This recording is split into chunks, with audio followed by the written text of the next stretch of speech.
இருக்க வேண்டும் என்று முழங்கிய பண்டிதர் அயோத்திதாசர், சுவாமி சகஜானந்தா, தனியொரு மனிதனுக்கு உணவில்லை என சகத்தினை அழித்திடுவோம் என்று முழங்கிய மகாகவி சுப்பிரமணிய பாரதியார் போன்ற எண்ணற்ற சமூக சிந்தனையாளர்கள் வாழ்ந்த மண் இது. பெண்ணடிமை தனித்தை அடித்து நொறுக்கவும், சாதிய சமூக வேறுபாடு, சாதிய சமூக ஏற்றத்தாழ்வுகளை ஒழிக்க வேண்டும் என்று கங்கணம் பற்றிய செயல்பட்ட பெருமை என்பது உண்டு. சமீபத்திலே வைகை நதிக்கரையில் தோன்றி மேற்கொள்ளப்பட்ட கீழடியின் ஆய்வுகள் சிந்து சமவெளி நாகரிகத்திற்கு முந்திய நகர்ப்புற நாகரிகத்தை கொண்டிருக்கிற மண்ணாக இந்த மண் விளங்கி இருக்கிறது என்கிற வரலாற்று உண்மையை இன்றைக்கு எடுத்து சொல்லியிருக்கிறது. அவைகளையெல்லாம் இங்கே வைத்திருக்கிற கண்காட்சியில் நாங்கள் நிகழ்த்தி பெற்றிருக்கிறோம். செங்கொடி இயக்க வரலாற்றில் தொடர்ந்து மதுரைக்கென ஒரு முத்திரை பதித்த வரலாறு உண்டு. 1952ஆம் ஆண்டு நாட்டிலே நடைபெற்ற முதல் தேர்தலில் தோழர் பி. ராமமூர்த்தி அவர்கள் வேட்புமனு தாக்கல் செய்வதற்கு கூட வெளியே அனுமதிக்க முடியாமல் சிறையிலே அடைக்கப்பட்டிருந்தார். சிறையிலே அடைக்கப்பட்டிருந்த ராமமூர்த்தி அவர்கள் மக்களுடைய ஆதரவோடு சட்டமன்ற தேர்தலிலே வெற்றி பெற்று சட்டமன்ற உறுப்பினராக வெளியே விட வேண்டிய கட்டாயத்துக்கு ஏற்பட்ட மண்தான் மதுரை. அதே போல முதல் தேர்தலில் தமிழகத்திலே கம்யூனிஸ்ட் கட்சி தலைமையிலே அமைந்த மக்கள் முன்னணிதான் மகத்தான வெற்றி பெற்று ஆட்சி அமைக்கிற வாய்ப்பு என்பது அன்றைக்கு ஏற்பட்டிருந்தது. ஆனால் அன்றைக்கு இருந்த காங்கிரஸ் அரசாங்கம் சதி மோசடிகளை செய்து ஆட்சி அதிகாரத்தை தட்டி பறித்த காரணத்தினாலே தோழர் பி. ராமமூர்த்தி எதிர்க்கட்சி தலைவராக தமிழ்நாட்டிலே திகழ்ந்திருந்தார்கள். தமிழ்நாட்டில் இதுவரையில் 5 அகில இந்திய மாநாடுகள் நடத்தியிருக்கிறோம். அதிலே 3 மாநாடுகளை நடத்திய பெருமை மதுரை மாநகருக்கு உண்டு என்பதை இந்த நேரத்தில் நான் தெரிவித்துக் கொள்ள விரும்புகிறேன். இன்னும் சொல்ல போனால் கடந்த பல நூற்று ஆண்டுகளிலே நாம் கடந்த பாதையை திரும்பி பார்க்கிற போது தமிழகத்திலே செங்கொடி இயக்கம் ஒரு நெருப்பாற்றை நீந்தி எதிர்நீச்சல் போட்ட வரலாறை நம்மாலே பார்க்க முடியும். வெள்ளைய ஏகாதிபத்தியத்தை எதிர்த்து போராடிய காரணத்தினால் கம்யூனிஸ்டுகள் மீது கடுமையான அடக்குமுறை கட்டவிழ்த்து விடப்பட்டது. எண்ணற்ற சதி வழக்குகள் பதிவு செய்யப்பட்டு அவர்கள் சிறையிலே அடைக்கப்பட்ட அப்படிப்பட்ட கொடுமைகளெல்லாம் தாண்டிதான் கம்யூனிஸ்ட் இயக்கம் இந்த மண்ணிலே வீறு கொண்டு எழுந்திருக்கிறது. அதே போல நடைபெற்ற ஏராளமான போராட்ட பட்டியல்களை நான் சொல்லிக்கொண்டே இருக்க முடியும். நிலப்பிரபுத்துவ கோட்டையாக இருக்கிற கீழத்தஞ்சையில் இருந்த அந்த நிலப்பிரபுத்துவ கோட்டை எதிர்த்து போராடிய மகத்தான தலைவர் பி. சீனிவாசராவ் தலைமையில் நடந்த போராட்டத்தினுடைய உச்சகட்டமாகத்தான் 68ஆம் ஆண்டு 44 விவசாய தொழிலாளிகள் உயிரோடு ஒரே வீட்டிலே பூட்டி வைத்து கொளுத்தி கொலை செய்யப்பட்ட கொடூரம் இந்த நாட்டிலே நடைபெற்றது. அதைவிட கொடூரம், அப்படி கொலை செய்த அந்த கொடுமையாளர்கள் மீது வழக்கு போட்ட போது இப்படிப்பட்ட பெரியவர்கள் இந்த கொடுமையை செய்திருக்க மாட்டார்கள் என்று சந்தேகத்தின் அடிப்படையிலே நீதிமன்றம் அனைவரையும் விடுதலை செய்ததுதான் இந்த நாட்டினுடைய நீதிமன்றம் யாருக்காக இருக்கிறது என்பதை பட்டியலிட்டு காட்டிய வரலாறாக இருக்கிறது. அந்த வெண்மணி தியாக பூமியிலே விளைந்த கொடியைத்தான் இந்த மாநாட்டினுடைய அரங்கத்திலே நாம் செங்கொடியாக ஏற்றி பட்டொளி வீசி பறக்க விட்டிருக்கிறோம் என்பதை நான் பெருமையோடு இங்கே நினைவில் கூட விரும்புகிறேன். இது சாதிய ஏற்றத்தாழ்வுகள், மனித உரிமைகளை எதிர்த்த போராட்டம், தீண்டாமை கொடுமைகளை எதிர்த்த போராட்டம், சமூக நீதிக்கான போராட்டங்கள் அத்துணையிலேயும் மார்க்சிஸ்ட் கம்யூனிஸ்ட் கட்சி தமிழகத்திலே மகத்தான பங்கினை ஆற்றி வருகிறது. வாச்சாத்தி என்கிற குக்கிராமத்தில் அந்த ஊரை அந்த கிராமத்தையே தவிடுபொடியாக்கி 18 பெண்களை பாலியல் வல்லுறவுக்கு உள்ளாக்கப்பட்ட அந்த கொடுமையை எதிர்த்து நீண்ட நெடிய சட்ட போராட்டத்தை நடத்தி 250க்கு மேற்பட்ட காவல்துறை, வருவாய்த்துறை, வனத்துறை அதிகாரிகள் குற்றவாளிகள் அனைவருக்கும் தண்டனை வழங்கிய அந்த நீதியை பெற்று தந்திருக்கிற மகத்தான வரலாறு படைத்தது நம்முடைய செங்கொடி இயக்கம் என்பதை நான் தெரிவித்துக் கொள்ள விரும்புகிறேன். 6ஆம் தேதி நடைபெறுகிற நம்முடைய செங்கொடி பேரணியை அந்த வாச்சாத்தியிலே பாதிக்கப்பட்ட பெண்கள் செங்கொடி அசைத்து துவக்கி வைக்க இருக்கிறார் என்பதையும் நான் கேட்டுக்கொள்ள விரும்புகிறேன். இப்படி செங்கொடி வரலாற்றில் எண்ணற்ற தியாகங்களை படைத்திருக்கிற இந்த நிலையில் அவைகளையெல்லாம் ஒட்டுமொத்தமாக தொகுத்துதான் இந்த மாநாடு மிக சிறப்பாக இங்கே நடைபெற நாங்கள் ஏற்பாடு செய்திருக்கிறோம். இன்னும் சொல்ல போனால் மொழி உரிமை, தமிழ்நாடு என்கிற மாநிலத்தை உருவாக்கிய வரலாற்றிலே செங்கொடி இயக்கத்துக்கு முக்கியமான பங்கு உண்டு. மொழி வழி அடிப்படையிலே மாநிலத்தை உருவாக்குவது மட்டுமல்லாமல் உருவாக்கிய மாநிலத்துக்கு தமிழ்நாடு என்று பெயர் சூட்டுகிற அந்த குரலை முதலிலே எழுப்பியது தமிழக சட்டப்பேரவையிலே கம்யூனிஸ்டுகள் என்கிற பெருமை நமக்கு உண்டு. நாடாளுமன்றத்திலே சென்னை மாகாணம் என்கிற பெயரை தமிழ்நாடு என்கிற பெயராக மாற்ற வேண்டும் என்கிற தீர்மானத்தை தோழர் ராமமூர்த்தி அவர்கள் முன்மொழிந்தார்கள். ஆனால் அந்த தீர்மானம் அவையிலே விவாதத்துக்கு எடுத்துக்கொள்கிற போது அவர் அவையிலே இருக்க முடியாத ஒரு இக்கட்டான சூழ்நிலையிலே தமிழ்நாட்டுக்கு தமிழ்நாடு என்று பெயர் சூட்ட வேண்டும் என்கிற தீர்மானத்தை மேற்கு வங்காளத்தை சார்ந்த வங்காளியாக இருக்கிற பூபேஷ் குப்தா தான் நாடாளுமன்றத்திலே வலியுறுத்தி வாதம் செய்திருக்கிறார் என்று சொன்னால் செங்கொடி இயக்கத்தினுடைய அவருடைய பண்பு எத்தனை என்பதை புரிந்து கொள்ள முடியும். எனவே இப்படி மொழி அடிப்படையிலே மாநிலம், மொழி உரிமை, எந்த ஒரு மொழியை திணிப்பதையும் ஏற்றுக்கொள்ள மாட்டோம் என்கிற அத்தகைய உரிமைகளை எல்லாம் மகத்தான போராட்டங்களை தொடர்ந்து நடத்தி கொண்டிருக்கிற மாநிலம் தமிழ்நாடு. இன்றைய அரசியல் சூழ்நிலையில் பாஜக இந்தியாவை ஆட்டி படைத்துக் கொண்டிருக்கிற இந்த நேரத்தில் எண்ணற்ற பாசிச குணம் கொண்டிருக்கிற அந்த ஆட்சி இந்தியாவுடைய அரசியல் சாசனத்தை தவிடுபொடியாக்கி ஒரே நாடு ஒரே தேசம், ஒரே நாடு ஒரே மொழி, ஒரே நாடு ஒரே கலாச்சாரம் என்கிற ஒற்றை கலாச்சாரத்தை திணிக்கக்கூடிய அதை எதிர்த்து தொடர்ந்து களம்களை கொண்டிருக்கிற மாநிலமாக தமிழ்நாடு இன்றைக்கு திகழ்ந்து கொண்டிருக்கிறது. மத்திய அரசாங்கத்தினுடைய ஒரே நாடு ஒரே தேர்தல், தொகுதி மறுவரை செய்து தென்னகத்துக்கான நாடாளுமன்ற உறுப்பினர்களை எண்ணிக்கையை குறைப்பது, அதேபோல இந்தி மொழி திணிப்பு, அதேபோல மும்மொழி திட்டம், புதிய கல்வி திட்டம், ஜிஎஸ்டி, மாநில உரிமைகளை பறிப்பது, மாநிலங்களுக்கு வழங்க வேண்டிய நிதியை கொடுக்க மறுப்பது போன்ற எல்லா விதமான மத்திய அரசாங்கத்தினுடைய அந்த தாக்குதல்களை எதிர்த்து தொடர்ந்து வலுவான குரல் எழுப்புவர்களாக தமிழக மக்கள் முத்திரை பதித்து வருகிறார்கள் என்பதை நான் பெருமையோடு நினைவு கூற விரும்புகிறேன். அது மட்டுமல்ல, கடந்த பல ஆண்டுகளாக நடைபெற்றிருக்கிற தேர்தலில் பாஜக எத்தனை வேஷம் போட்டாலும் ஒரு இடத்திலே கூட பாஜக வெற்றி பெற முடியாது, படுதோல்வி அடைய வைத்திருக்கிற மாநிலமாக தமிழ்நாடு திகழ்ந்து கொண்டிருக்கிறது என்பதையும் நான் இங்கே குறிப்பிட்டு காட்ட விரும்புகிறேன். 2014 தேர்தல், 2019 தேர்தல், 2024 தேர்தல்கள் எல்லாவற்றிலேயும் பாஜக படுதோல்வி அடைந்தது. அதனுடைய கூட்டணி கட்சிகள் படுதோல்வி அடைந்திருக்கிறது. 19லேயும் 20லேயும் மதசார்பற்ற முற்போக்கு கூட்டணிகள் பாண்டிச்சேரி உள்ளிட்ட 40க்கு 40 இடங்களையும் பெற்றி இந்தியாவிலே 100% பாஜகவை வீழ்த்திய மாநிலம் தமிழ்நாடு என்கிற பெருமை படைத்திருக்கிறது. இப்படிப்பட்ட தோல்விகளை சகித்துக் கொள்ள முடியாமல் தான் வருகிற 2026 தேர்தலில் எப்படியாவது வெற்றி பெற வேண்டும் என்பதற்காக எல்லாரையும் மிரட்டி ஆட்டி படைத்து கூட்டணியிலே சேர்த்துக் கொள்ள முயற்சி எடுத்துக் கொண்டிருக்கிறார்கள். பிரிந்து சென்ற அதிமுகவை இணைத்து எப்படியாவது தேர்தலிலே வெற்றி பெற வேண்டும் என்று கருதுகிறார்கள். நிச்சயமாக நாம் சொல்லிக்கொள்ள விரும்புகிறோம், அதிமுக பாஜகவோடு கூடு சேருவதற்கான முகாந்திரங்கள் இருப்பதாகத்தான் செய்திகள் வருகிறது. தமிழகத்தை பொறுத்தவரையில், ஏன் இந்தியாவை பொறுத்தவரையில் அடுத்த தேர்தலிலே பாஜக ஒரு மூழ்குகிற கப்பலாகத்தான் இருந்து கொண்டிருக்கிறது. 2026 அதிமுக என்கிற கட்சி பாஜகவோடு கூட்டணி சேர்ந்தாலும் மூழ்குகிற கப்பலை சேர்ந்து அவர்கள் கரை சேர முடியாது. அவர்களோடு சேர்ந்து கடலிலே மூழ்குகிற நிலைமைதான் அவர்களுக்கும் ஏற்படும் என்று சொல்லி கடந்த தேர்தலிலே பாஜகவை முகவரி இல்லாமல் விரட்டி அடித்த அந்த வரலாற்றை மீண்டும் தமிழகத்திலே எப்போதும் செய்து காட்டுவோம் என்பதை இந்த உறுதியேற்கிற மாநாடாகத்தான் இந்த மாநாடை நாங்கள் நடத்தி காட்டியிருக்கிறோம். மற்றபடி இந்த மாநாட்டை சிறப்பாக நடத்துவதற்கு எங்களாலான எல்லா விதமான முயற்சிகளையும் நாங்கள் மேற்கொண்டிருக்கிறோம்.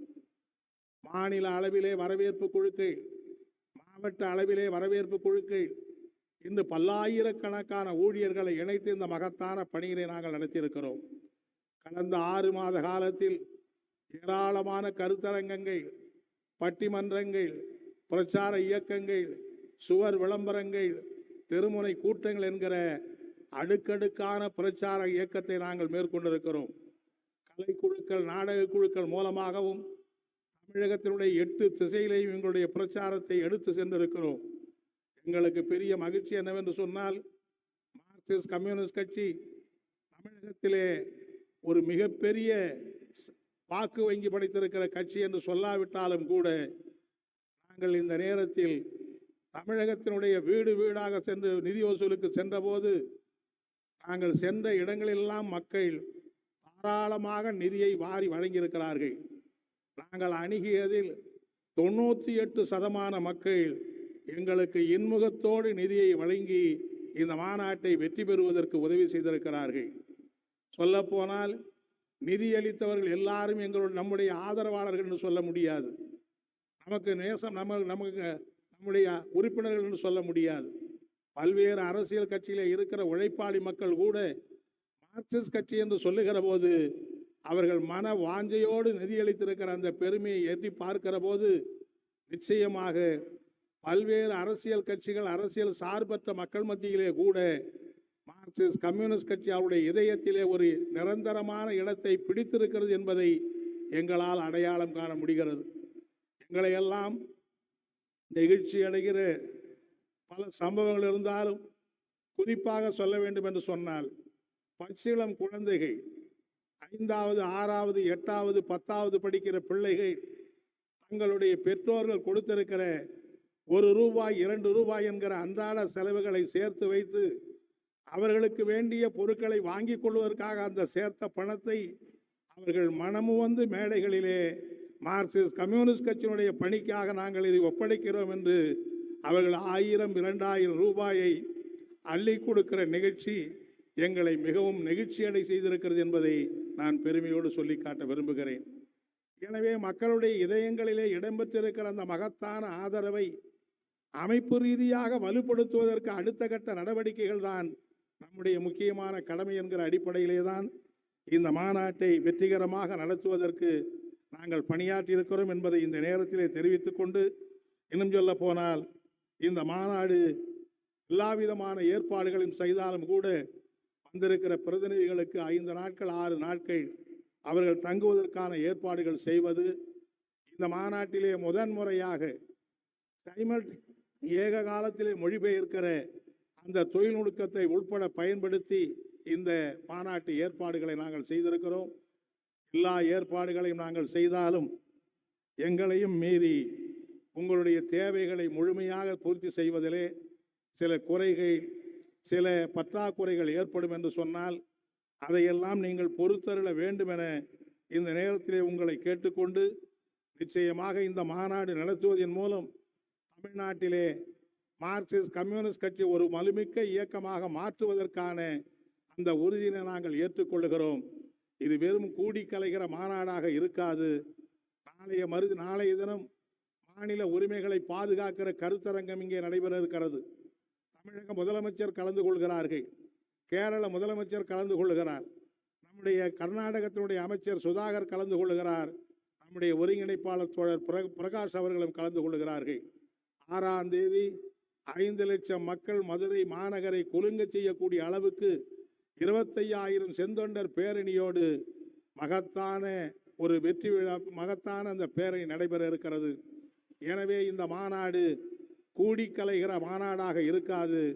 தமிழகத்தினுடைய அரசியல் முகத்தோற்றத்தை மாற்றுகிற ஒரு இடதுசாரி மாற்றத்தை உருவாக்குகிற, மார்க்சிஸ்ட் கம்யூனிஸ்ட் கட்சி ஒரு பலமான மாற்று இயக்கம் என்கிற அந்த மாற்றத்தை உருவாக்குகிற திருப்புமுனை மாநாடாக இந்த மாநாடு அமையும் என்று இந்த நேரத்தில் சொல்லி, மீண்டும் உங்கள் எல்லாரையும் மாநாட்டுக்கு வருக என வரவேற்று அமைகிறேன். லாங் இன்குலாப் ஜிந்தாபாத், long live CPIM, long live 24th Congress of the party. With these words, I conclude my welcome address. Thanking you all.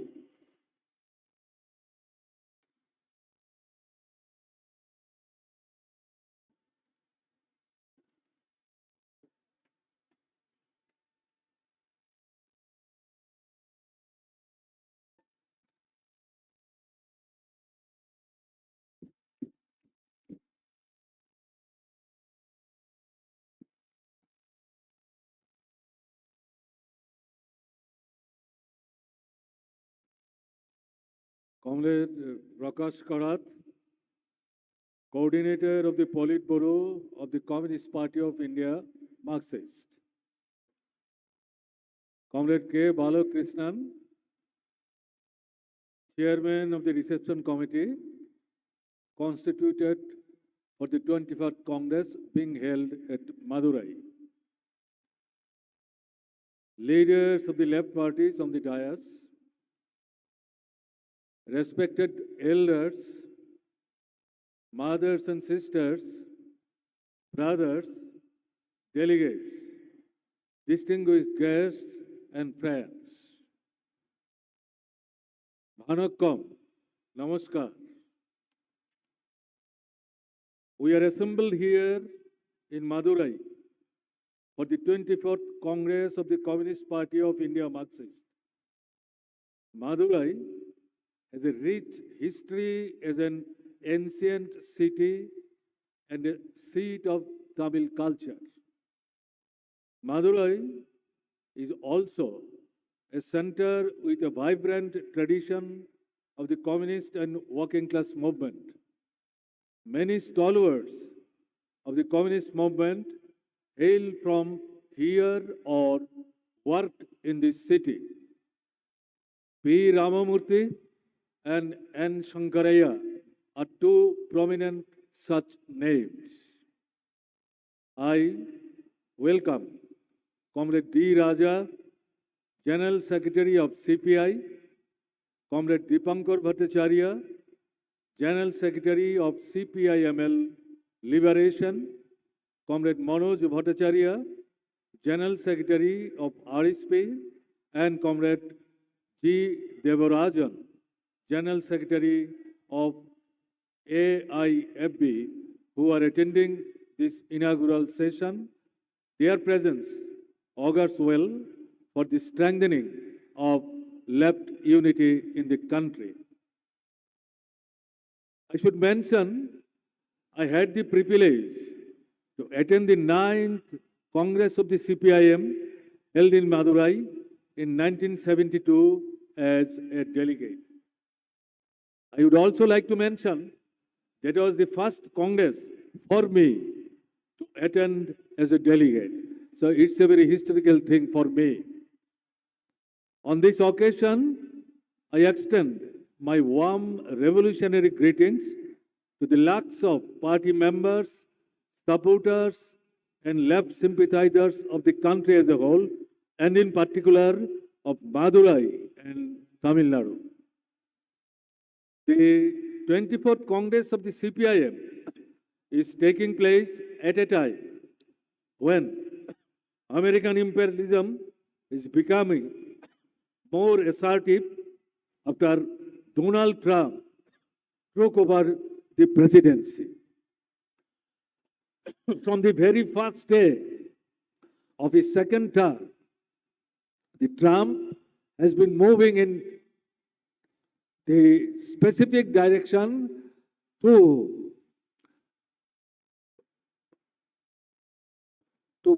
create problem for the world as a whole and trying to suppress them according to their wish for the greater interest of the American imperialism.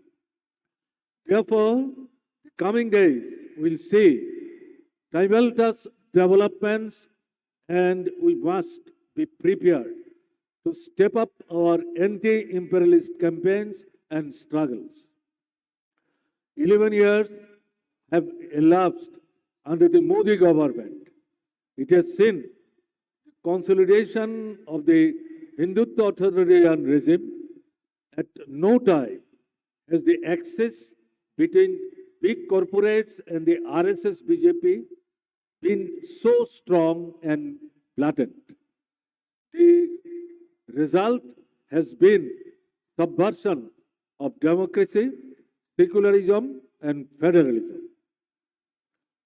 For the vast mass of the country and the common people of the society, it spells suffering from unemployment, rising prices, agrarian distress, and of course, corruption. Minorities are being systematically persecuted and reduced to second-class citizens in India. The resistance to the Hindutva corporate regime has been going on. Every action of the working people are coming out to defend their rights.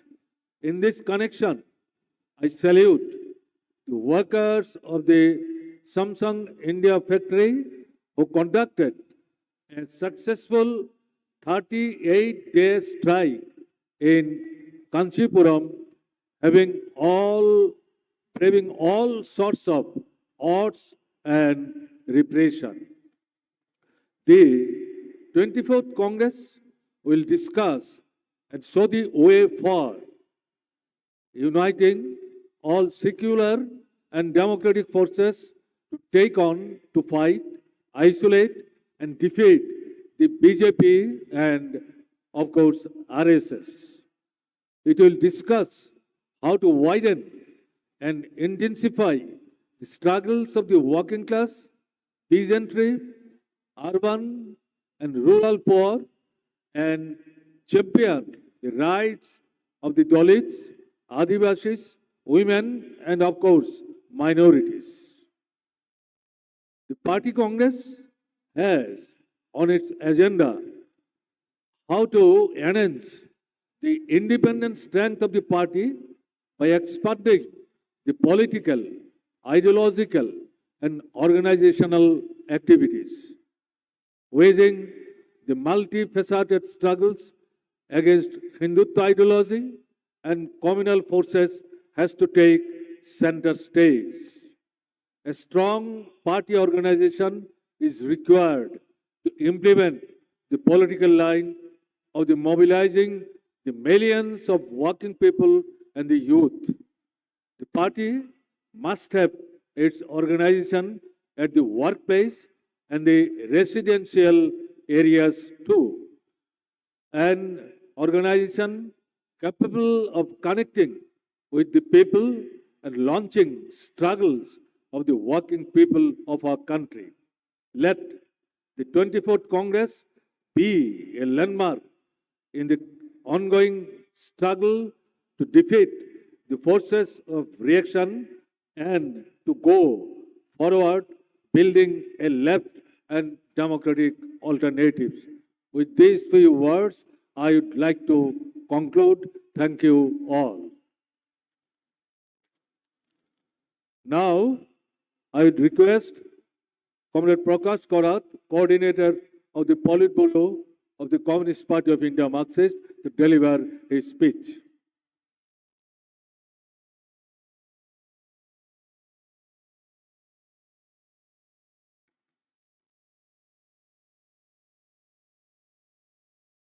Marxist communist கட்சியோட 24ஆம் மாநாட்டில் வந்த எல்லாருக்கும் வணக்கம், வாழ்த்துக்கள். The president of this session, Comrade Manik Sarkar, chairman of the reception committee, Comrade K. Balakrishnan,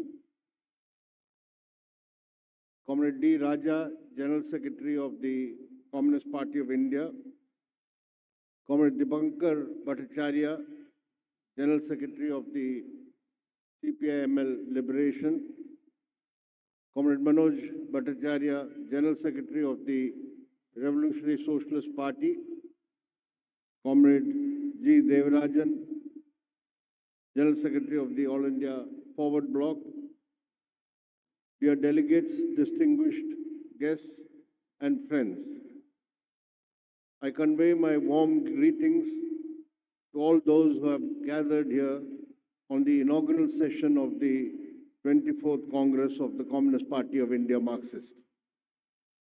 The Party Congress is the most important and supreme forum for the Communist Party. It is therefore appropriate that we are holding this Congress in Madurai, a city redolent with the ethos of ancient Tamil literature and culture, and which harmoniously combines the history of over 8 decades of the working class and communist movement. On this occasion, we remember the outstanding leaders of the communist movement, P. Ramamurthy, K.T.K. Thangamani, N. Shankaraya, and K.P. Janaki Ammal. All of them made distinctive contributions to the development of the Communist Party in Madurai and Tamil Nadu. Madurai has produced many communist parliamentarians and legislatures. To the Lok Sabha, it has elected communist members of parliament 6 times. K.T.K. Thangamani in 1957, P. Ramamurthy in 1967, P. Mohan in 1999 and 2004, and the current incumbent, Su Venkatesan, 2019 and 2024. Since the formation of the communist unit in Madurai in 1940, generations of communists have worked among the workers, peasants, and agricultural workers to build the party and the movement. We remember their contributions of all these communist men and women. I salute the memory of our martyr, Comrade Leelavati, municipal council of the party in the city, who was killed by local criminal elements in 1997 for defending the people's interests. There are other innumerable martyrs produced in Madurai who sacrificed their lives in the cause of the working class. But there are so many, but I cannot name them all. There are on the dais 5 comrades who attended the 9th Congress of the CPIM held in Madurai in this very grounds, Tamugam grounds, 53 years ago. They are Comrade S. Ramachandran Pillai, Comrade Pinarayi Vijayan, Comrade Biman Basu, Comrade Manik Sarkar, and Comrade N. Ram. All of them are on the dais who attended the 9th Congress as delegates. This party Congress is being held at a poignant moment for us. The General Secretary of the party, Comrade Sitaram Yechuri, under whose leadership the preparations for the party Congress began, is no more with us. Faced with the unexpected situation, the Politburo and the Central Committee have worked collectively and unitedly to fulfill all the work for the holding of the 24th Congress. We shall forever cherish Comrade Sitaram's distinctive contributions to the theory and practice of Marxism. Comrades and friends, the main job of the party Congress is to formulate a political tactical line which will set the direction for the party's political work. For this, it is necessary to have an accurate grasp of the essence of the political situation today, the class nature of the government and the ruling party, and the balance of class forces that exist. This exercise at times can be a complex one. However, at the present moment, it is relatively simple. Just ask 3 questions. Firstly, who claims to be the friend of Donald Trump? Second, who is the close friend of Gautam Adani and Mukesh Ambani? third, who owes total loyalty to the Rashtriya Swayam Sevak Sangh? The answer to all these three questions is the same: Narendra Modi and the Bharatiya Janata Party. Prime Minister Narendra Modi and his government represent the Hindutva corporate nexus that is closely allied to US imperialism. It is the BJP, RSS and the Hindutva corporate nexus underpinning it that needs to be fought and defeated. From coming to such an easy conclusion, a more complex question arises of how to fight the BJP, RSS combined effectively so as to isolate them and reverse the rightward shift. As Marxists, we know that no political domination that is exercised today by the Hindutva forces is through electoral means alone. This is a dominance acquired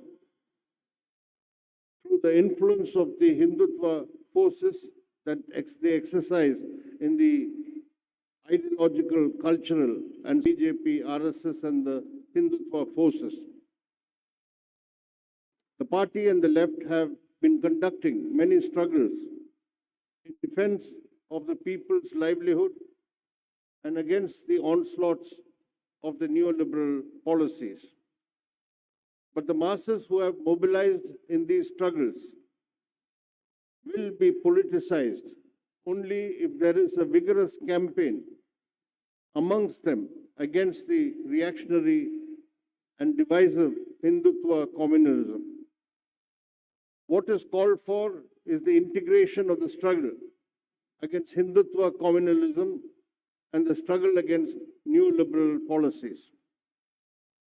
At this juncture, when we strive for the broadest mobilization of all secular forces against the BJP, it must be borne in mind that it is the left alone which is the consistent force which can firmly and uncompromisingly fight all manifestations of Hindutva and majoritarian communalism precisely because of our uncompromising stand on neoliberal policies. The Modi government in its third term is going ahead with the RSS-driven Hindutva agenda, aggressive neoliberal policies, and reinforcing authoritarianism. In this process, it is displaying neo-fascist characteristics. Implementing the fascistic agenda of the RSS entails the constant targeting of the Muslim minority. They are marked for persecution through communal violence perpetrated by the Hindutva outfits, aided and abetted by the state machinery in the BJP-ruled states. This state of perennial violence and intimidation directed against the Muslim community is part of the drive to create a permanent communal divide and to effect a pan-Hindutva consolidation. The Modi government has become a byword for crony capitalism. It seeks to privatize new sectors and provide new areas for profit maximization for the big monopolies. As a result, we are seeing unprecedented inequality, with the top 1% of the population owning 40% of the total wealth of the country. There are high levels of unemployment, particularly among youth, increased exploitation of labor, contractualization and informalization, and the fall in the share of wages in the net value added in the industrial sector. The condition of farmers and agricultural workers have also worsened due to the worsening agrarian crisis. The coming period will see an intensification of the class and mass struggles of the working people, and we must be prepared to give a political direction to these struggles. The government is going ahead with the implementation of the 4 labor codes which curtail the rights of workers. These anti-working class laws have to be fought. The central trade unions have given a call for a one-day strike on May 20th, demanding the withdrawal of these 4 labor codes. The left parties and all other class and mass organizations will work to make this strike a resounding success. The fact that the BJP lost its majority in the Lok Sabha and that the NDA does not command a 2/3 majority in either House of Parliament has not stopped the Modi government's authoritarian efforts to reshape the Indian state and the Constitution. The Constitutional Amendment Bill to bring about simultaneous elections to the Lok Sabha and the legislative assemblies is a direct assault on federalism and states' rights. The steps to curtail Parliament, weaken the higher judiciary, and erode the independent status of the Election Commission are still ongoing. Draconian laws like the UAPA and the PMLA are being used against opposition leaders. For the first time in independent India, 2 elected chief ministers were put in jail on so-called corruption charges. The authoritarian centralization drive, trampling upon the federal principle and are trampling upon the federal principle and the rights of the states. There is blatant discrimination in the allocation of funds to the BJP RSS combined manipulates subcaste identities to maintain the caste system as the basic framework of social relations in India. The Manuvadi values are being insidiously infiltrated into the social and cultural spheres. The fight against the Manuvadi patriarchal system, which attacks the rights of women, Dalits and Adivasis, are an integral part of the struggle against the Hindutva forces. The party Congress will be addressing the prime issue of CPIM, taken the country as a whole. There has to be a planned effort to launch local struggles on class and mass issues, build the party at the grassroots, and streamline the functioning of the party organization. The LDF government in Kerala has been in the forefront in opposing the anti-people policies of the central government. Because the LDF government has sought to implement alternative policies, it is facing hostility and discrimination by the union government.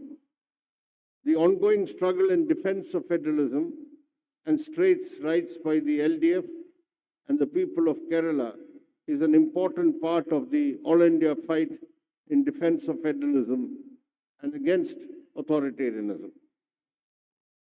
Comrades and friends, the Trump presidency signals a new chapter in the saga of US imperialism.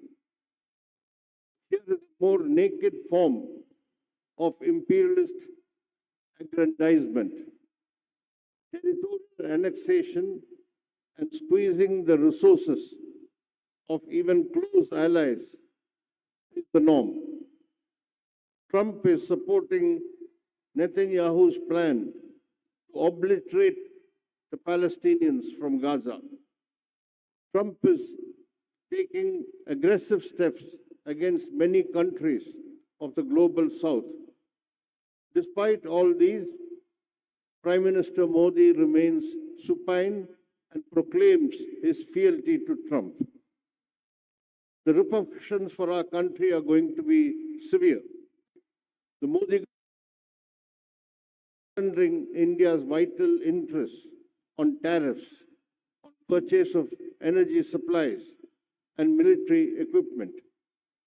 A new front is opening up against the Modi regime and its close embrace of America. The CPIM and the left will be in the forefront against any compromising of India's sovereign interests. We must go forth and rouse the people against imperialist depredations and the servile attitude of the BJP rulers. US imperialism under Trump will launch new attacks through economic and trade wars, political and military interventions on countries around the world. This is the time for the CPIM and the left to actively develop anti-imperialist struggles and expose the pro-imperialist policies of the Modi government. Comrades, from this platform of the Congress, we express our full support and total solidarity with the Palestinian people who are facing a genocide in Gaza for the past 17 months, perpetrated by the brutal Zionist regime in Israel. That attack on Gaza and the killing of ordinary men, women, and children is still ongoing there in Gaza. We condemn the shameful betrayal of the Palestinian cause by the Modi government and its blind support to Israel.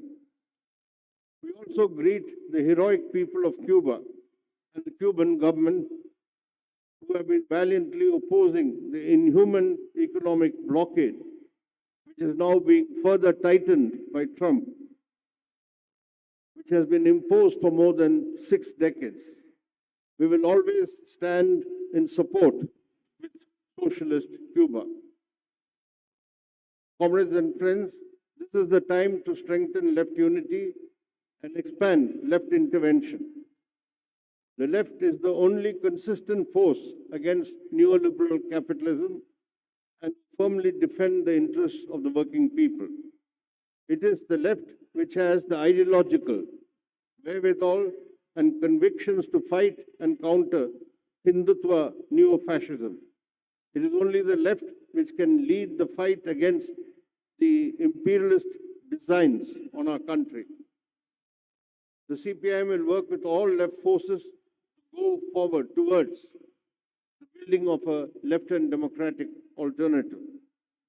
The CPIM will also renew its commitment to join hands with all secular and democratic forces to forge the broadest unity so that the struggle against the BJP RSS can be successfully concluded. From Madurai, let this call go out loud and clear. All left democratic and secular forces should unite to push back the dark forces of reaction. Let us work together to build a new India on secular, democratic, and progressive lines towards people's democracy and socialism. Thank you.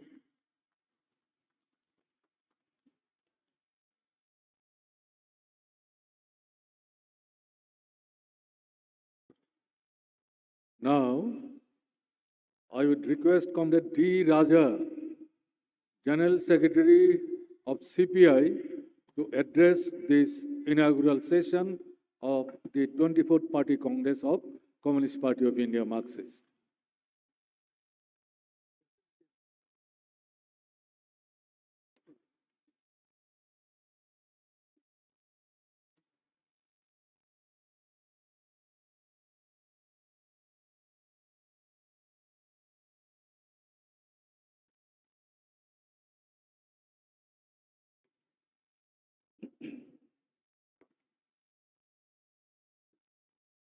Respected President, Comrade Manik Sarkar, respected leaders of CPIM and other left parties on the dais, respected comrades.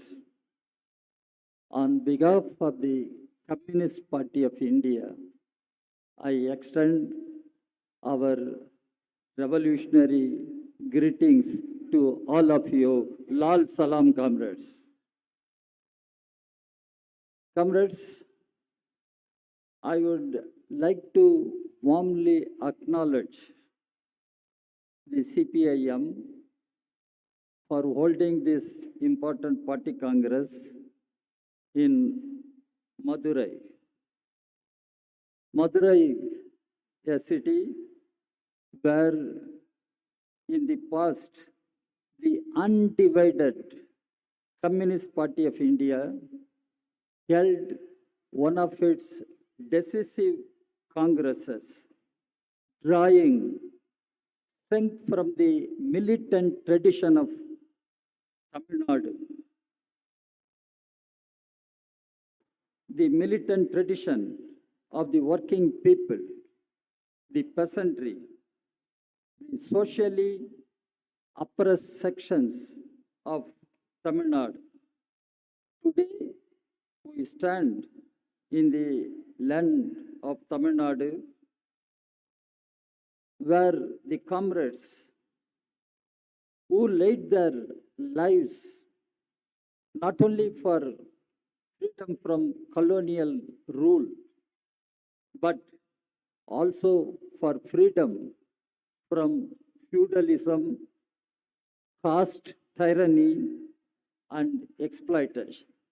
That is the land of Tamil Nadu. Comrades, the world capitalist system is engulfed in a deep chronic crisis. The neoliberal offensive has neither brought prosperity nor stability to the vast majority in the world. Inequality is obscene in a global scale. The combined wealth of a handful of billionaires exceeds the combined wealth of nation states across the world. The World Bank and IMF, thanks. The World Bank, IMF continue to push the very policies that have brought misery to workers and peasants across the countries. As Karl Marx correctly observed, capital comes dripping from head to toe, from every pore with blood and dirt. That's what Karl Marx said. We are also witnessing the sharpening of inter-imperialist contradictions. NATO's provocative expansion and the war in Ukraine have deepened global instability, with working people paying the price in blood. The genocide in Gaza, backed by imperialist powers, has exposed the hypocrisy of Western regimes that preach human rights. They preach human rights, but this is what they do in Gaza, while aiding, abetting war crimes. Lenin, I quote Lenin, had forewarned all of us Imperialism is war. Imperialism is war. The character of imperialism is naked to all of us to see. Comrades, alongside this, the climate crisis driven by capitalist plunder of nature threatens the very survival of humanity.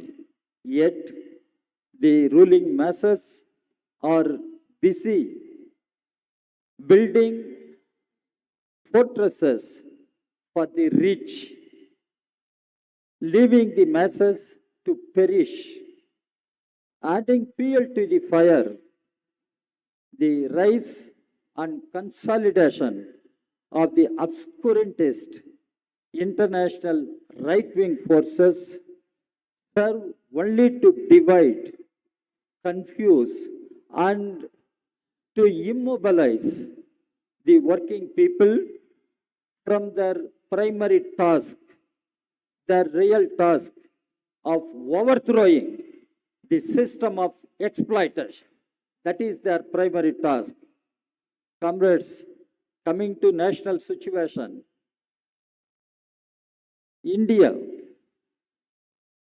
it is our own land that cries out most urgently for revolutionary intervention. Centuries back, in this very land of Tamil Nadu, Thiruvalluvar said, பிறப்புக்கும் எல்லா உயிர்க்கும் பிறப்புக்கும் எல்லா உயிர்க்கும் all are equal by birth. Contrary to this universal and timeless assertion, we see that inequality is systematic in India. In its structural and evolving system of exploitation and discrimination that we have to fight. Comrades, India today stands at a breaking point. The structural oppressions of class, caste, and patriarchy have become brutal under BJP RSS regime, which is nothing but political tool of the most reactionary sections of bourgeoisie and landlords. Comrades, let us speak plainly. India is not merely suffering from bad governance. India is suffocating under system designed to exploit. The gap between the rich and poor has never been this shameful level. The top 1% of the country now owns more than 40% of the national wealth, while half of the population struggles for just 2 meals in a day. Comrades, the history of all hitherto existing society is the history of class struggles. History of class struggles, wrote Karl Marx and Engels. In India, this class struggle is intertuned with caste system, the oldest and most vicious system of social oppression. Caste and mass oppression are not parallel. They are fused. Land ownership patterns, wage structures, access to education, and even basic human dignity are still denied to Dalits, Adivasis, and the most marginalized sections. Dr. Ambedkar had warned caste is not merely a division of labor, it is division of laborers. This is what Dr. Ambedkar warned. Caste is not a division of labor, it is division of laborers. Today, the ruling classes, while parading in the garb of nationalism, they are trying to perpetuate the caste system. Patriarchy, another issue.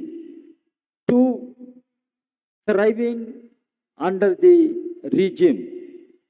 Violence against women, our women. Violence against women. Discrimination and denial of autonomy or institutionalized. The ruling classes are only too happy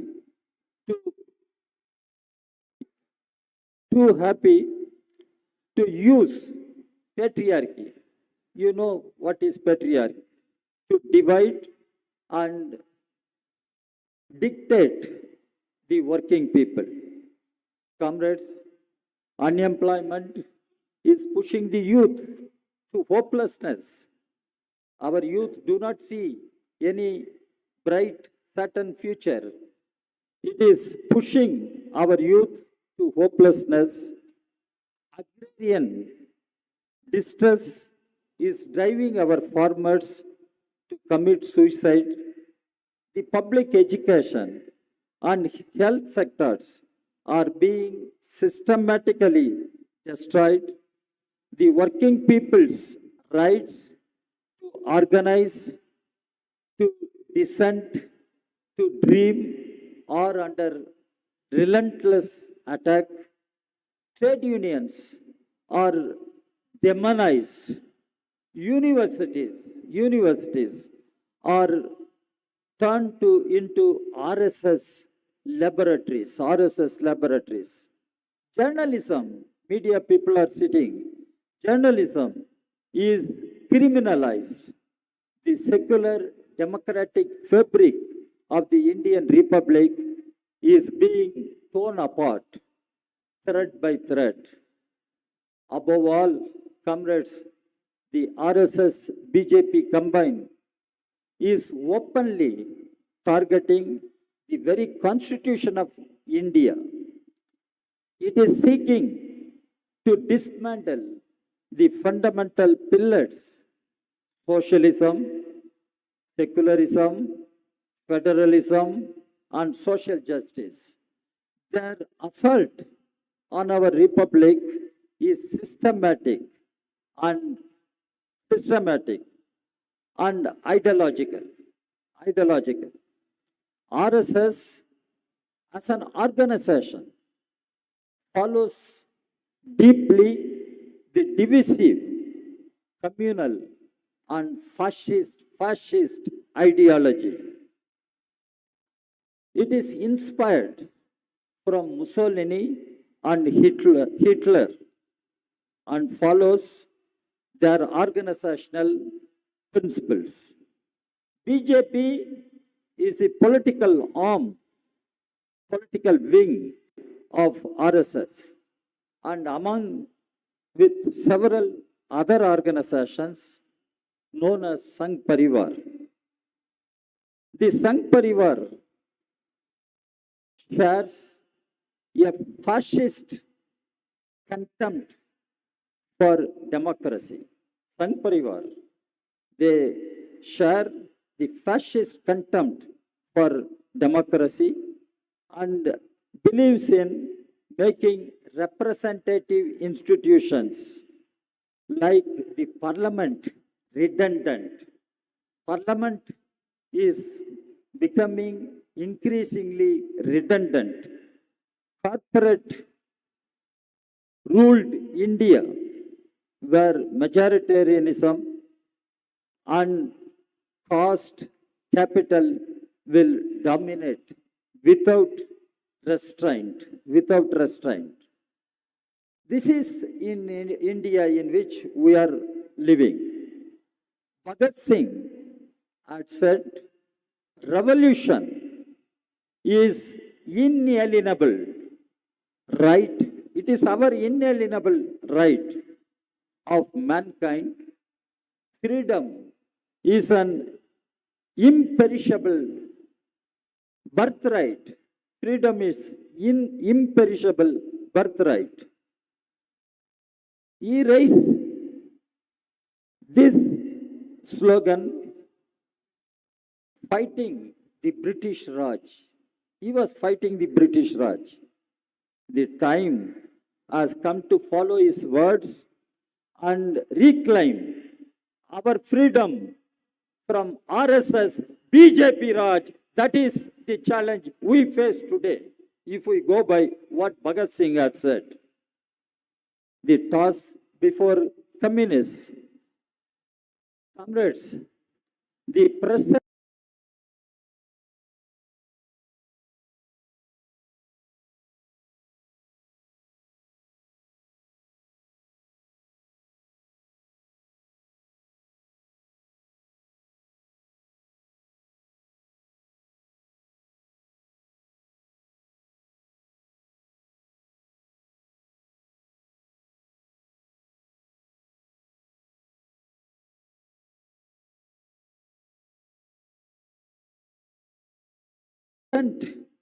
situation, we must be the hope of hopeless. Comrades, we must lead the struggles on the streets, in factories, in villages, in universities, not only against economic exploitation, but against the deep-rooted structures of caste, deep-rooted structures of caste and patriarchy. We must make sure that the slogans of Jai Bhim, Lal Salam, you understand, Jai Bhim, Lal Salam and Inqulab Zindabad are not mere words but rallying cries for a transformative movement. This is not a choice anymore, comrades. It is our revolutionary duty. It is not a choice, it is a revolutionary duty and task before us. Comrades, the defense of public education, public health, employment, food security, and social security must be placed at the head of our program. These are not welfare demands. These are not just welfare demands. They are instruments of social justice and human dignity. Importantly, we must also wage a battle for scientific temper as enshrined in our constitution, whose prime architect was Dr. Ambedkar. The communist government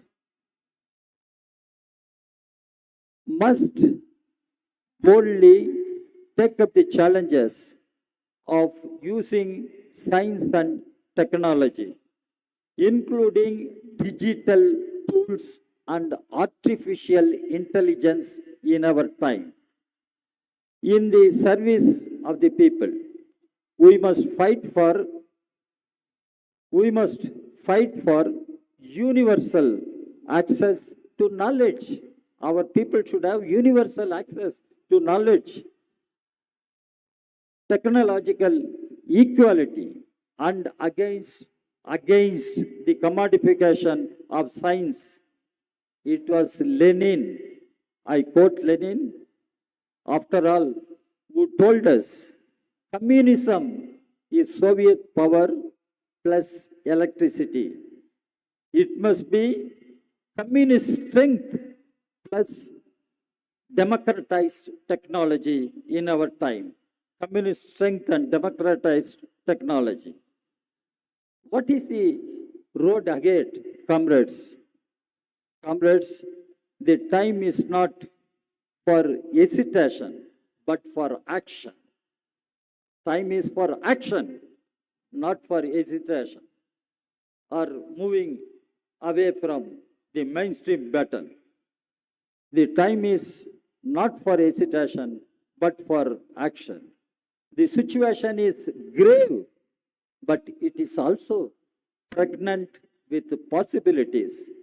As Marxists, as communists, we understand that the greatest crisis open up greatest opportunities, possibilities, provided we are ready to lead by example. By example, let us intensify mass struggles. Let us mobilize the workers' peasants, youth, women, Dalits, Adivasis, minorities, all who are oppressed under red banner. Let us confront not only the RSS BJP, but the very system that breeds exploitation, inequality, and injustice. So, comrades, we must reinstall Marxism-Leninism at the center of political discourse, proving through practice that it alone provides the key to liberation. Lenin reminded us, without a revolutionary theory, there cannot be a revolutionary movement. But this theory must walk on the feet of millions of toiling people across our country. So, friends, comrades, the people are ready to rise. Let us be worthy of their trust. We as communists should be worthy of their trust.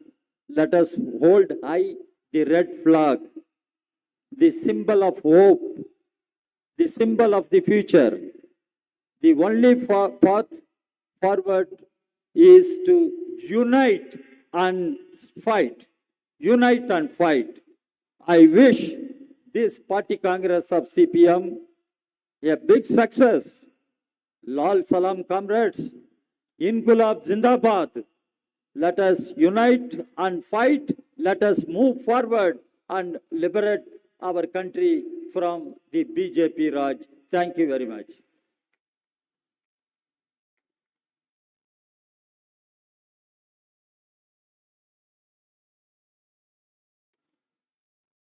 Extending our thanks to Comrade T. Raja for his speech.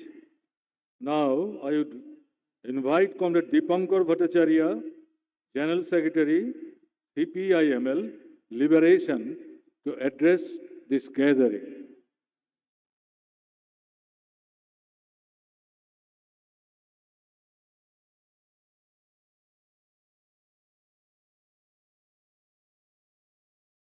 Comrade Manik Sarkar, President of the inaugural session to the 24th Congress of the CPIM, Comrade Prakash Karat and other members of the central leadership of the CPIM, Comrade D. Raja, Comrade Manoj Bhattacharya, Comrade G. Devarajan, veterans of the communist movement and delegates to the 24th Congress, progressive citizens from Madurai and from other parts of Tamil Nadu. Vanakkam and a very good morning to you all. On behalf of the Communist Party of India, Marxist-Leninist, party central committee and its entire membership, I stand here to express our warm revolutionary greetings to the 24th Congress of the CPIM. In today's gathering, we all are missing Comrade Sitaram a lot. Comrade Sitaram was not just a leader of the CPIM for decades, as a public speaker, as a writer, as a parliamentarian. Since the late 1980s, I can remember Comrade Sitaram as a very consistent fighter against the fascist project of the RSS, especially since December 6, 1992, and all the more so since 2014, with the onset of the Modi-Shah Yogi era. He was not only warning us against the escalating fascist offensive in the country, but he was always trying to seek common grounds to forge the broadest possible unity against this fascist offensive. I pay my heartfelt homage to Comrade Sitaram and all departed stalwarts of the CPIM and the Indian Communist Movement. Comrades, we all realize that in last year's Lok Sabha elections, in spite of the continuing assault on the Constitution, in spite of the relentless subversion of the institutions, and in spite of subversion of the election process itself, India, I mean the country as well as the India electoral bloc, we managed to deliver a few powerful blows to the BJP in 2024 Lok Sabha elections. The country denied the BJP its independent majority. But yet, the Modi government has survived. The government is back in power for the third successive term, and we can feel that the fascist offensive is escalating with every passing day. The government is out to crush democracy and destroy every semblance of secularism and federalism in our republic.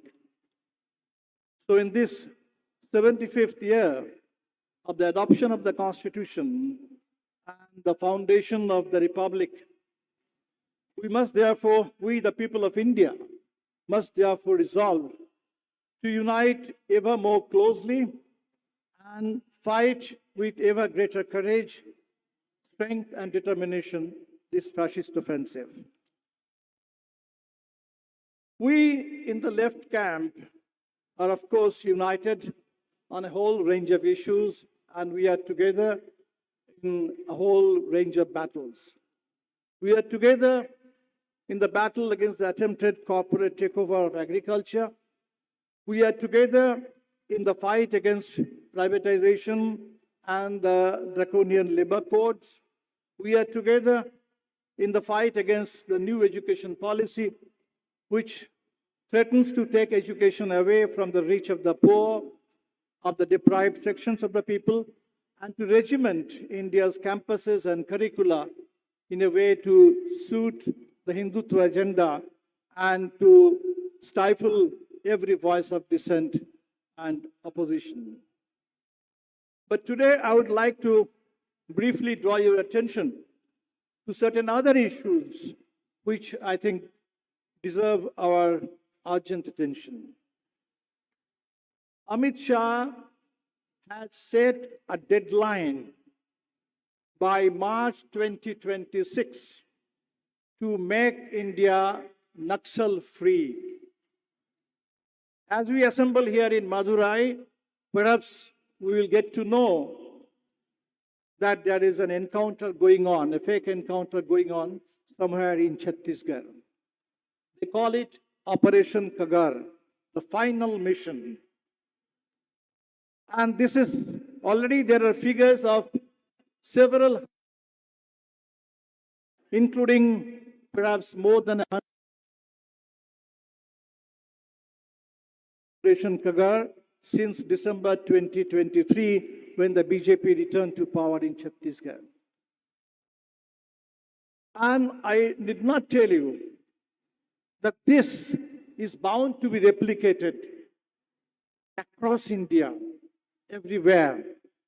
This is a savage war on India's indigenous people, Adivasis, on our resources for corporate plunder.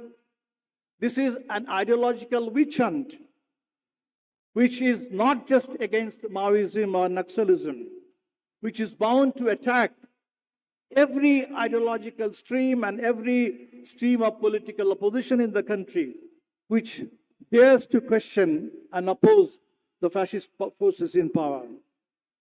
So this is why I think we must call for, fight for an immediate halt to this reign of extrajudicial violence, killing, and ideological witch hunt, and call for immediate release of all our activists who are languishing in jail in fabricated cases, whether the Delhi riots or Bhima Koregaon or any other fake case in any part of the country. We must demand immediate release of all our prisoners of conscience, political activists who are languishing in jail.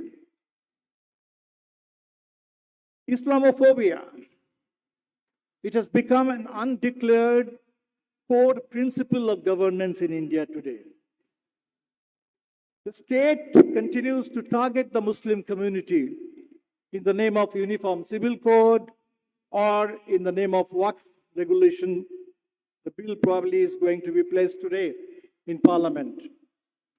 So while the state continues to target by invoking various measures of uniformity, the state-sponsored private militias and mobs, they are targeting mosques, they are targeting tombs, they are targeting every sign of Muslim cultural identity or historical presence in this country. And this is going on. It started as mob lynching. Now it has taken the form of bulldozer Raj, where the state itself is organizing and celebrating this reign of anti-Muslim violence. We can see in Uttarakhand, where we see the first model of the Uniform Civil Code, that this is not just about targeting a particular community in the name of uniformity. It is a blow to the very idea of interfaith and intercaste marriages, and it challenges, it negates every constitutional freedom in this country for consenting adults to enter into live-in relationships. So this battle for secularism today cannot be just about a wish for communal harmony. We have to be ready to confront the state and combat this vicious Islamophobia at work in the state. The propaganda machinery of the Modi regime and the Sangh BJP brigade, they had built up a myth around the so-called enhanced international stature of India under the leadership of Narendra Modi. Now, recent developments have shattered this myth completely. We can see the government of India now shamelessly capitulating to the Trump presidency, be it the question of the humiliating manner of deportation of Indian citizens or the tariff threat that has grave implications for our trade, for our domestic economy, especially agriculture and the manufacturing sector. No previous government in India has hurt India's national pride and national interests as badly as shamelessly as the current dispensation is doing. Now, this Modi government's capitulation to the Trump Musk support to the Netanyahu regime, even as it goes on waging a genocidal campaign against Palestinians in Gaza and now increasingly in the West Bank. Now, these are not just foreign policy concerns for us. India's global image is very much linked to our internal identity. 75 years ago, when the Constitution was adopted, and the Constitution proclaimed India as a sovereign, democratic, socialist, secular republic, it was made possible by the freedom movement, which had given shape to a kind of nationalism which was essentially secular in character and anti-imperialist in its content. And today, fascism seeks to redefine this nationalism in terms of Hindu supremacist majoritarianism, which is subordinated to a corporate oligarchy under this India's new billionaire Raj, where Adani's interest becomes India's interest and any expression of dissent becomes anti-national. The challenge facing us today is to win this battle of nationalism by upholding India's culturally diverse and harmonious character and keeping the interests of the people at the center. With the fascist aggression escalating by the day, the need for urgent resistance cannot be overemphasized. We are now in the centenary year of the Communist Party of India. And incidentally, this also happens to be the centenary of the RSS.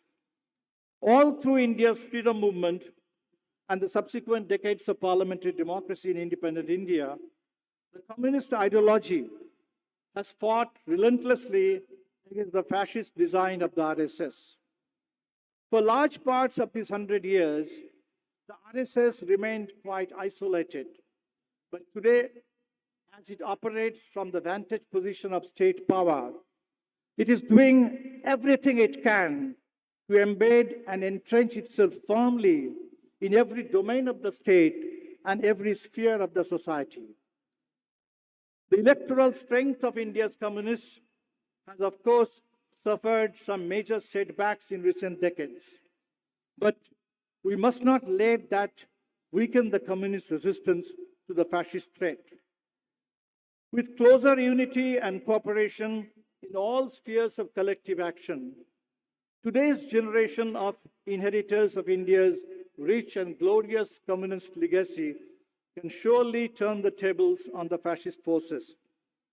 Despite all our historical differences, we in the CPIML believe and look forward to working together with the CPIM and other sections of the communist movement in India more closely than ever before in a spirit of warm cooperation and comradely understanding to fulfill the collective aspirations of the people and meet the challenges of the day.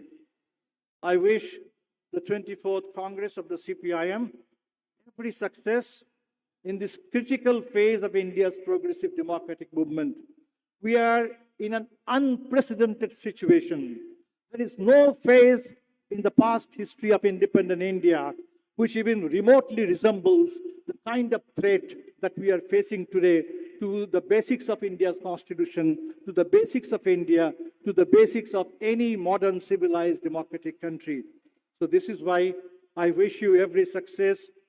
Thank you all for inviting me to this Congress and giving me your precious time. Inqilab Zindabad, long live left unity.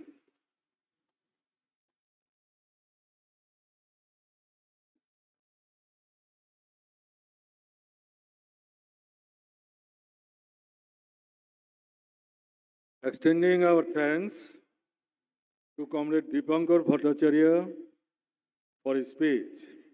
Now, I would invite Comrade Manoj Bhattacharya, the General Secretary of the RSP, to address this inaugural session.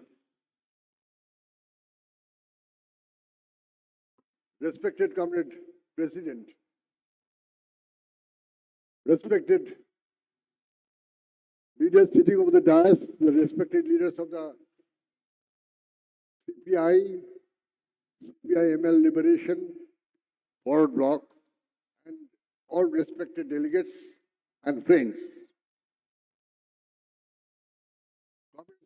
At the outset, I shall, on behalf of the Revolutionary Socialist Party, extend our warmest greetings to all of you, all the delegates who have come from far-flung areas, and also wish your 24th Congress a grand success to design the newer path of development, the newer ways and means to combat the present situation or the emerging situation, whatever is coming. Comrades, I'm sure that you all will agree and permit me in saying that we are going through a trying time, very, very difficult time. I recall Charles Dickens, when he said in The Tale of Two Cities, it's a worst time, it is the best time. Worst time because internationally, Gaza is being ravaged on the spacious plea of exterminating the Hamas. What the informed sources say was the creation of Israel's secret agency in the name Mossad. And now in the name of exterminating Hamas, that is indiscriminately killing the humanity. Nearly 60,000 of people, most of whom are women, children, old, infirm, and common unarmed people, have been killed, summarily exterminated. And a huge number of people, they have been destituted. How many lakhs, I do not know. Nobody can say.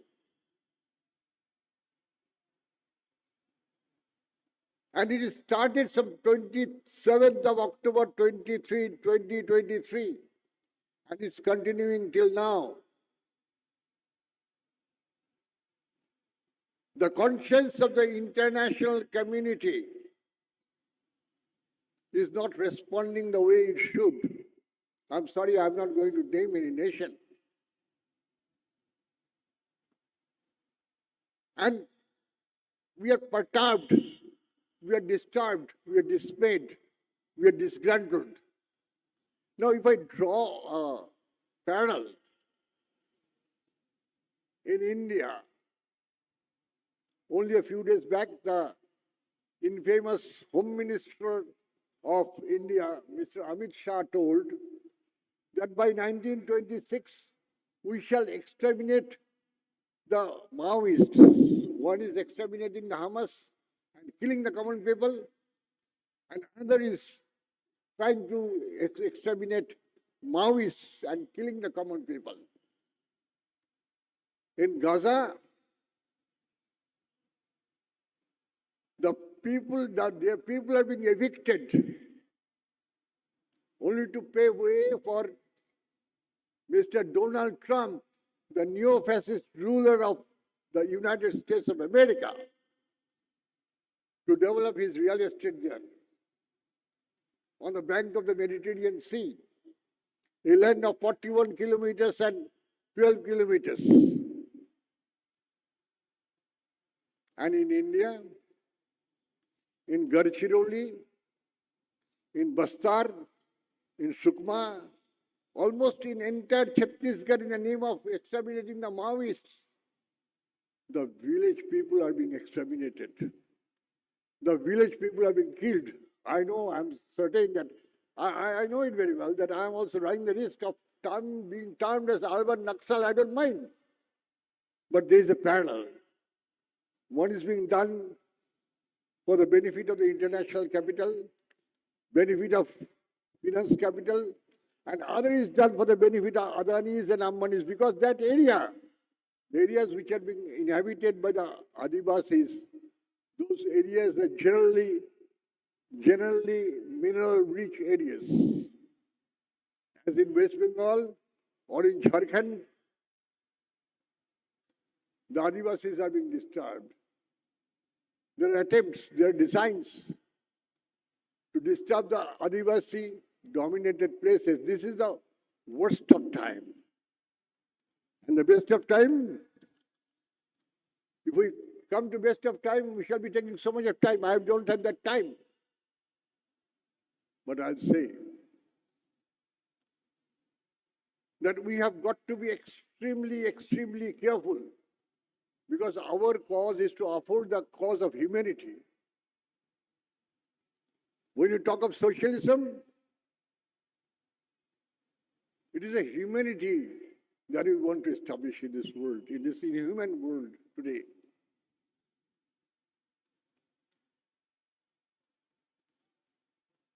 What is happening in the entire Africa, or rather North Africa, in Middle East, in West Asia?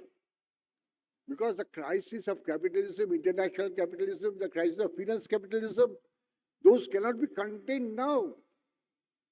From 2007, what is manifested, what has ravaged the world, different parts of the world, particularly the European countries and other countries. World War III is difficult because of nuclear armaments with many countries. But insofar as regional warfare is concerned, this is being made possible by the US imperialism. Because US imperialism is a custodian of international capitalism in post-Second World War situation. We shall have to bear it in our mind. That there is an inherent crisis of international finance capital. There is an inherent crisis of metropolitan capital that is being converted to the wars, regional wars, atrocities of the people, extermination of races, the rise of far-right political forces. We have got to combat those. And the best of times, as Lenin said, Vladimir Ilyich Lenin said, the crisis of capitalism is a festivity of the people. Crisis of capitalism will be celebrated by the people. The people means working class, the peasantry, the common middle class, the youth, the students. Everybody will join hands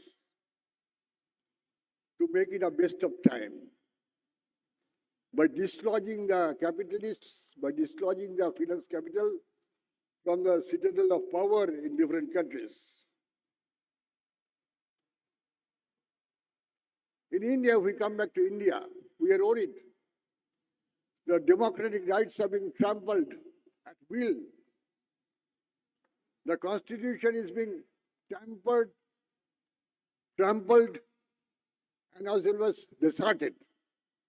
Because any Marxist analysis, the paradigm of development that is being pursued, followed by the international capital in the name of neoliberalism is nothing but neo-fascism. And no development of capitalism can take place in a democratic environment. It cannot be. The democracy as we perceive will be maintained and capitalism will develop. It cannot be. So we have to challenge the paradigm of development. The paradigm of development has to be challenged. The paradigm of what is being envisaged by the international capital in the name of neoliberalism is essentially against the Constitution of India, against the humanity all over the world. So we have got to consider this. When in the Constitution, the right to freedom of speech, as inscribed in 19(1)(a), is being throttled. We have to remember that when I always remember that I have lost my friend, Comrade Sitaram Yechuri. I always remember. He was a person who had no pretension at all. I always remember. At the same time, he or me or every one of us will remember the way Stan Swami of Jharkhand has been killed, has been murdered, particularly in the Teleja fort, the way he has been murdered. Because he tried to uphold the cause of the Constitution, tried to uphold the cause of humanity. What are the pressing problems that we are facing as on today? Problem of price rise, skyrocketing price rise. Even day before yesterday or some 2-3 days back, NPPA, the National Pharmaceutical Pricing Authority, they have declared that 748 medicines will be costing more. It's already beyond the purchasing capacity of the people. Now the NPPA has decided that will be increased further. The prices of petroleum, prices of diesel, nothing is being thought of. So we have got a long way to go to fight against inflation, fighting against that skyrocketing price rise, fighting against unprecedented unemployment, and also to fight against the atrocities of the women. This is quite natural. This we understand. The women are the targets. Minor girls are the targets. So therefore, comrades, your 24th Party Congress is obviously going to discuss all these issues, and I'm sure that you will reach the right conclusion. I shall not extend my deliberation further. To take your time, thank you so much. Wish you all success. Inkilab Zindabad. Lal Salam to everybody.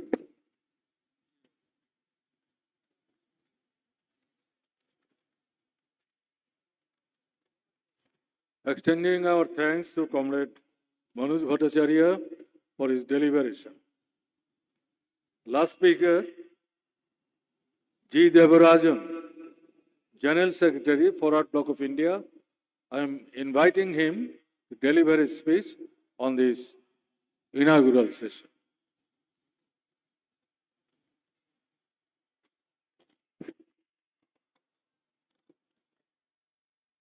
Comrade Chairman, distinguished guests, comrades delegates, and friends.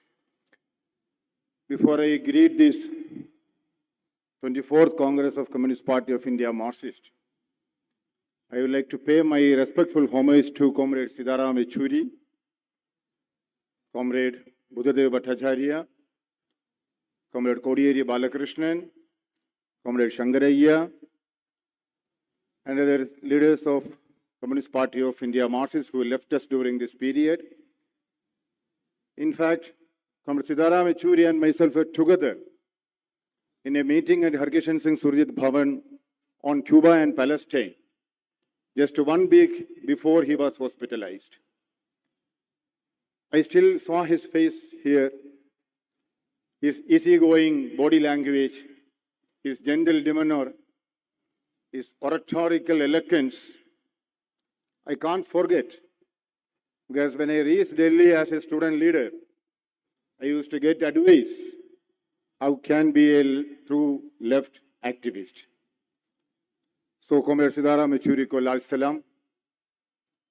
Comrade, indeed, it is an honor to stand before you today, this August gathering, to address you as a representative of All India Forward Bloc, the party founded by Netaji Subhash Chandra Bose.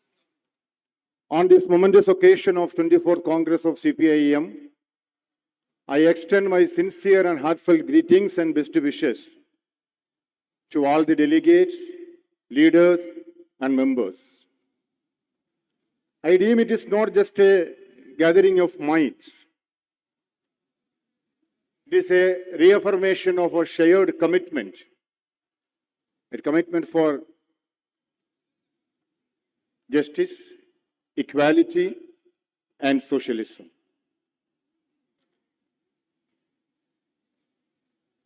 We have taken up the issues of working people, the peasants, the farmers, and the marginalized.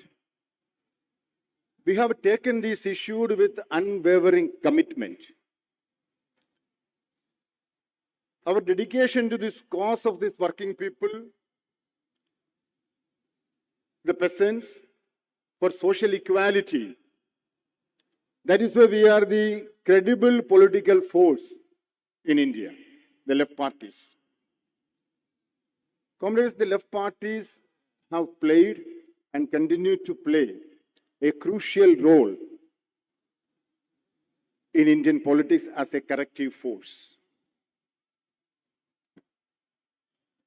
In a political landscape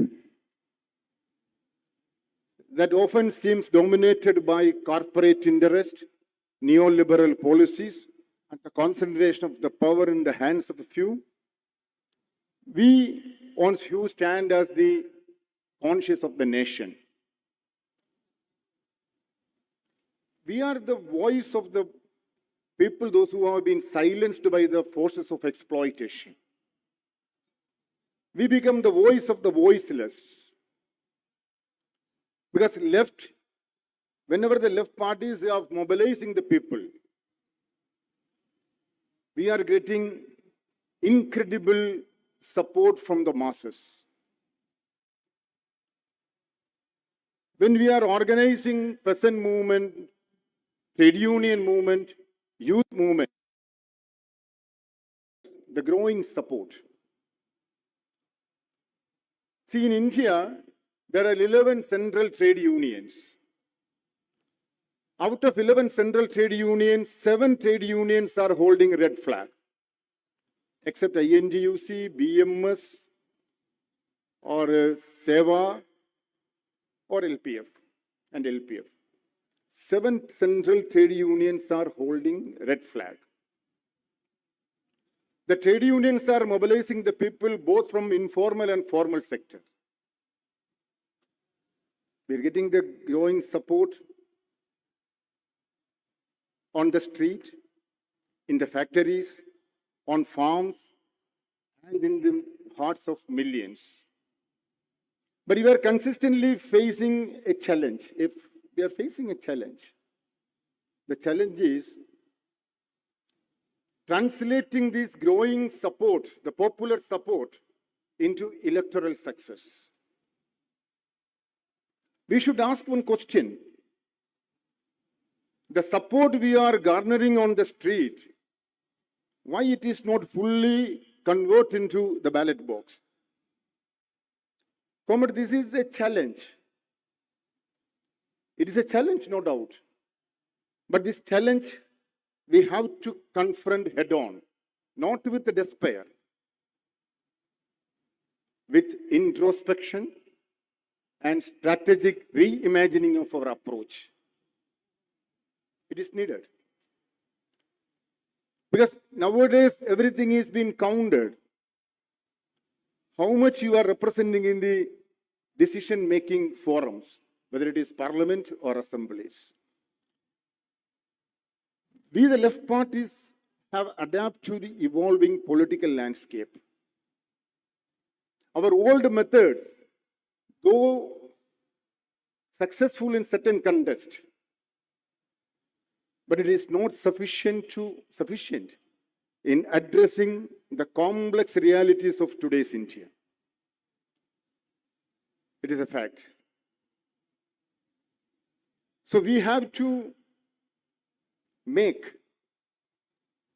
have to engage new forms of political communication, leverage of social media, and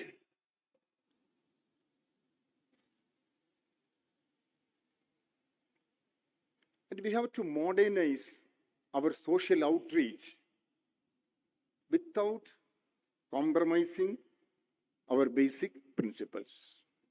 It is needed now. Because the Indian left is at crossroads. It is a reality now. From here, how we can move further, that is a big question which we are facing. So the strategic reimagining of our approach is the need of the hour that I felt. Don't take it otherwise. These are the reflections in the meetings of our party. So I think this is the right forum I have to share what we have discussing as a left party in our forums for this August House, because I know that the deliberations, the resolution which you are going to adopt will open a new chapter for the left movement of our country. So from there we have to take the inspiration. I have no hesitation. In recognizing the role being played by Communist Party of India Marxist in holding high the banner of struggle for equality, for social justice. The other left parties, they have not only shown in standing with the CPM in this fight, but provided firm support also. So this is the duty, this is the forum. That is why I'm just raising this issue here. Because our country is in a historical crossroads now. The forces of communalism and crony capitalism is tightening their grip. Everywhere you can see. Whenever we raise the issue of unemployment, price rise, or the crony capitalist mechanisms, the ruling clique always trying to divide our society in the name of religion, caste, and ethnicity. This is what is happening every day. So where we, the people, are also being marginalized. The left also being marginalized. So the force which we are having on the street, that it is the right time. We have to think in a new way. We have to adopt new vision and new methods. I don't want to say nothing much that because these entire national and natural assets, they have been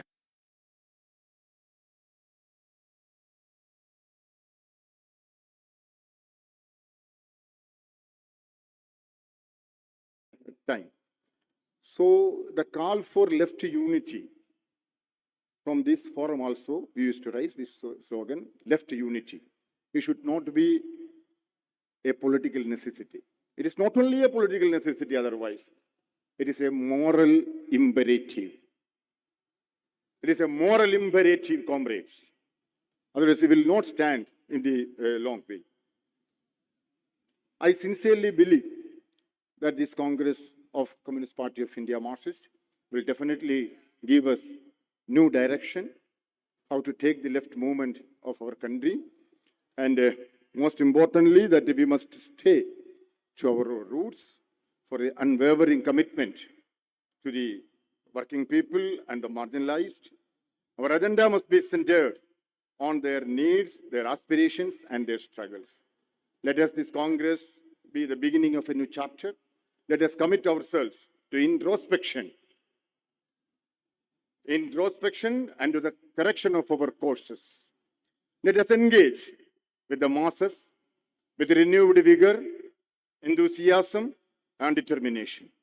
Let us organize, mobilize, and galvanize the people not just on the street, but at the ballot box as well. Let this be our motion. Let be our mission to bring the voice of the workers, peasants, and marginalized communities into the center of India's political discourse, to ensure that marginalized communities and the struggle of those who have been sidelined not only heard, but also translated into political power. Thank you very much for giving me this opportunity to address this August gathering. And I hope that in the coming days, a new chapter in the history of the left movement will be opened from this, after concluding this historical Congress of Communist Party of India Marxist. Thank you very much. Jai Hind.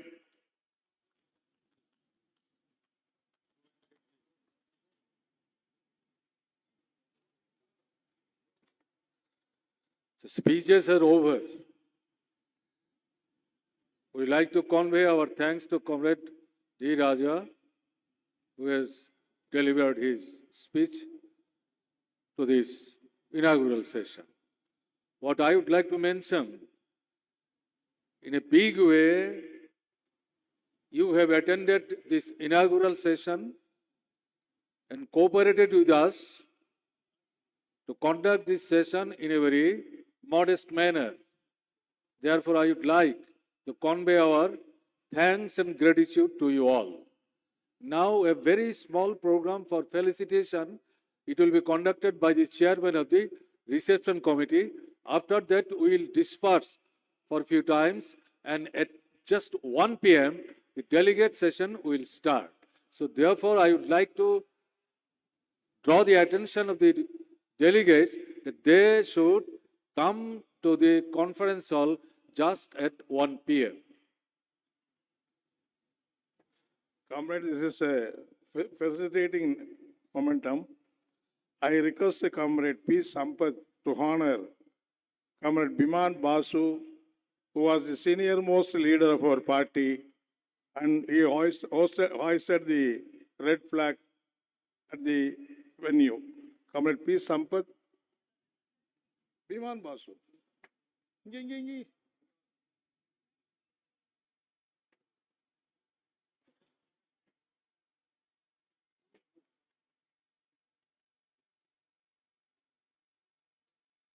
Okay. Hoisted it.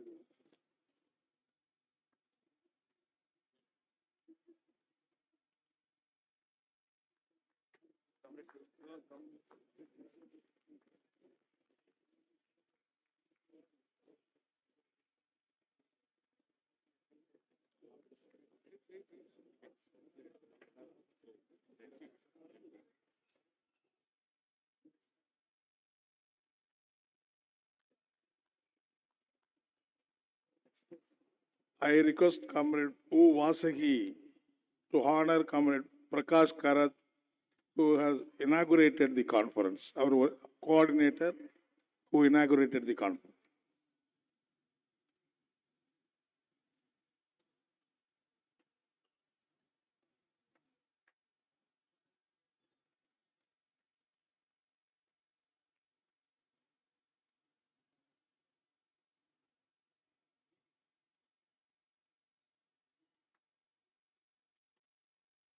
I request Comrade N. Gunasekharan to honor Comrade Mani Sarkar, who is the chairman of the open session.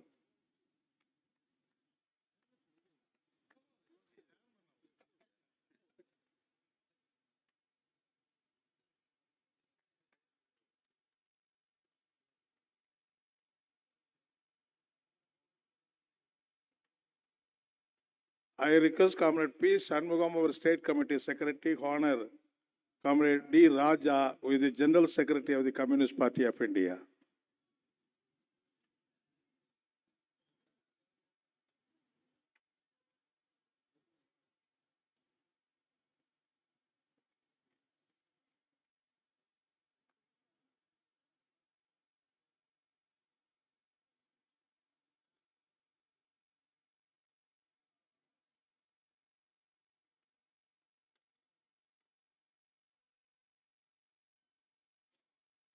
I request Comrade K. Samuel Raj to honor Comrade Dipankar Bhattacharya, General Secretary, CPI-ML.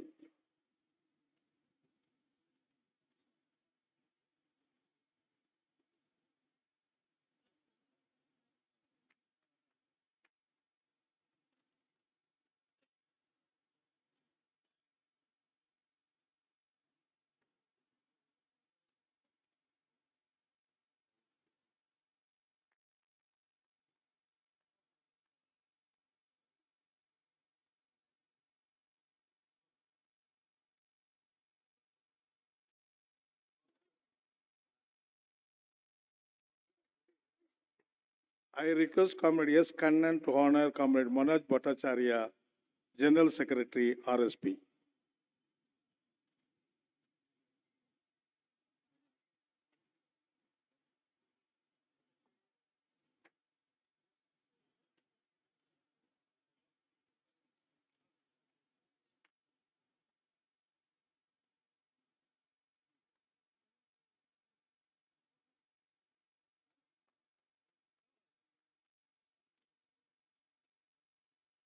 I request Comrade Madhukur Ramalingam to honor Comrade Devarajan, General Secretary, All India Forward Bloc.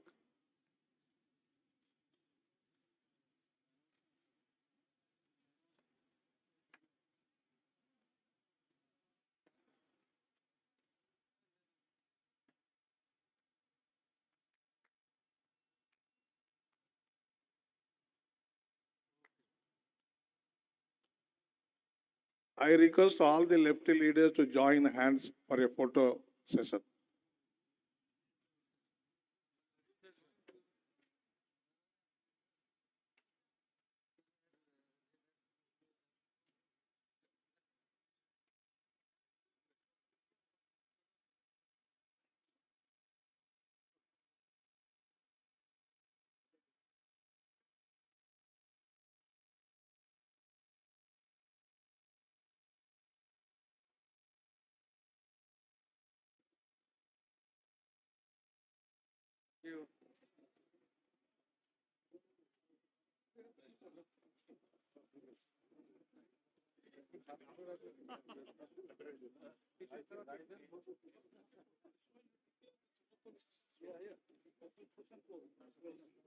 So, I would like to declare the